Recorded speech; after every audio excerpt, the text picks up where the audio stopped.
Oke baik, assalamualaikum warahmatullahi wabarakatuh teman-teman. Terima kasih telah mengklik video ini. Selamat datang di Teman Cerita Channel. Apa kabar teman-teman semua? Semoga teman-teman semua dalam keadaan yang sehat walafiat. Dan untuk teman-teman yang baru datang di channel ini atau baru bergabung di channel ini, admin ucapin selamat datang. Teman-teman, tragedi Stadion Kanjuruhan tahun 2022 adalah insiden yang terjadi di Stadion Kanjuruhan, Kabupaten Malang pada tanggal 1 Oktober tahun 2022. Peristiwa ini merupakan bagian dari rivalitas lokal Derby Super Jawa Timur yang mempertemukan antara Arema FC melawan Persebaya Surabaya. Tragedi ini juga dianggap sebagai musibah sepak bola yang terbesar dalam sejarah sepak bola Indonesia, bahkan di Asia, serta terbesar kedua dalam sejarah sepak bola di dunia setelah tragedi Estadio Nacional di Peru. Tragedi ini masih menyisakan kesedihan yang mendalam bagi pihak keluarga korban dan seluruh elemen masyarakat di Indonesia, karena tragedi ini benar-benar tragedi yang belum pernah terjadi sebelumnya, bahkan belum pernah terbayangkan akan menelan korban hampir 200 jiwa. Namun dalam peristiwa ini, apakah yang sebenarnya melatar belakangi terjadinya tragedi ini? Apa benar karena rusuhnya supporter Aremania yang tidak menerima kekalahan, ataukah kesalahan pihak penyelenggara dan keamanan dalam menerapkan protokol pengamanan? Untuk itu mari kita sama-sama bahas hal ini dalam Teman Cerita. Untuk teman-teman yang belum subscribe, untuk subscribe dan nyalakan tombol loncengnya agar teman-teman bisa mendapatkan info terbaru dari Teman Cerita.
Tim tamu atau Persebaya awalnya memimpin dengan 2 gol sebelum dikejar oleh tim tuan rumah Arema FC pada akhir babak pertama. Di babak kedua, Persebaya mencetak 1 gol tambahan. Skor 2-3 untuk kemenangan Persebaya ini bertahan hingga peluit panjang ditiup menandai selesainya pertandingan. Sepanjang pertandingan situasi aman tanpa insiden besar.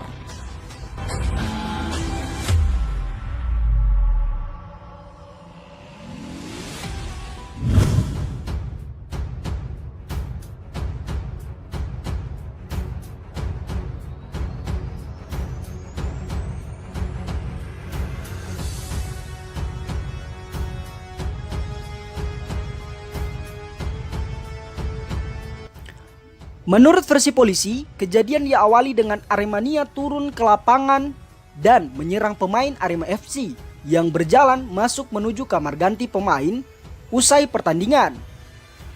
Polisi menyebut Aremania juga menyerang aparat keamanan dan tidak menghiraukan peringatan polisi. Dan mau tidak mau, pihak kepolisian harus melakukan tindakan pencegahan hingga menembakkan gas air mata yang mengakibatkan banyak supporter yang panik dan berhamburan mencari jalan keluar dari Stadion Kanjuruhan di malam itu.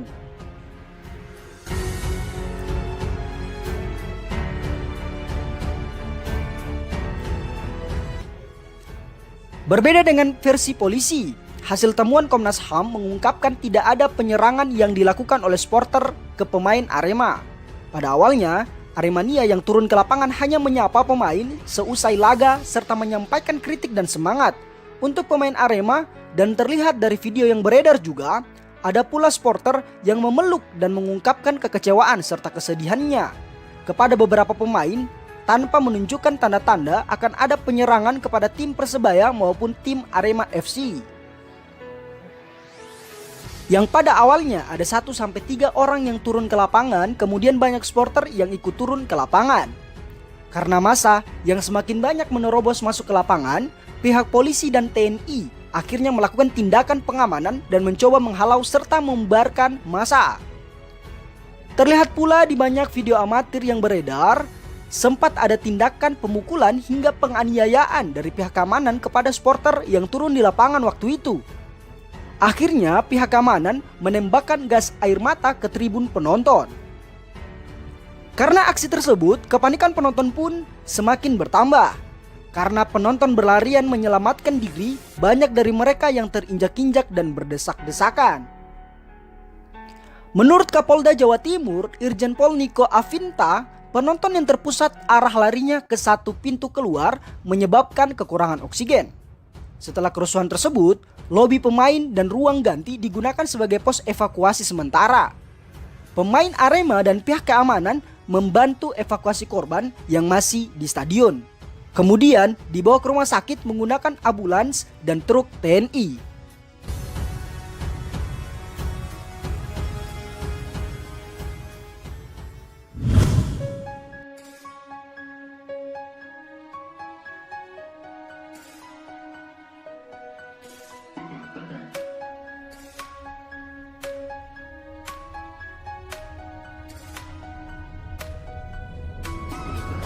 Akibat peristiwa dan insiden saling injak pada tragedi ini, sekitar 125 orang tewas dan 2 diantaranya merupakan anggota polisi.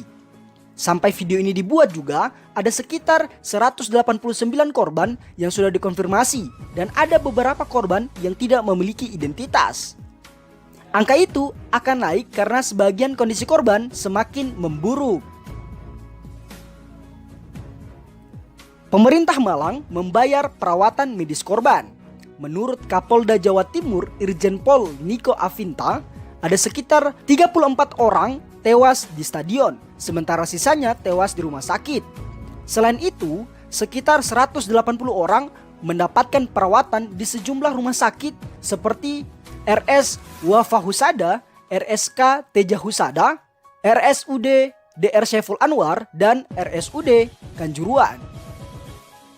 Tragedi ini menjadi tragedi dengan jumlah korban terbesar kedua dalam sejarah sepak bola setelah tragedi Estadio Nacional di Peru yang menewaskan 328 orang. Tragedi ini juga menjadi tragedi sepak bola dengan jumlah korban terbesar di Indonesia, bahkan di Asia.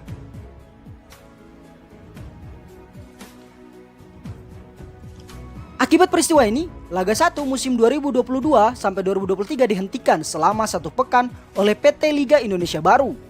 PSSI mengumumkan larangan pertandingan kandang bagi Arema untuk musim ini. Dan Presiden Joko Widodo juga memerintahkan asosiasi untuk menghentikan semua pertandingan Liga 1 sampai semua evakuasi perbaikan prosedur pengamanan dilakukan. Sementara itu, Komnas HAM akan menyelidiki insiden ini dan penggunaan gas air mata oleh polisi.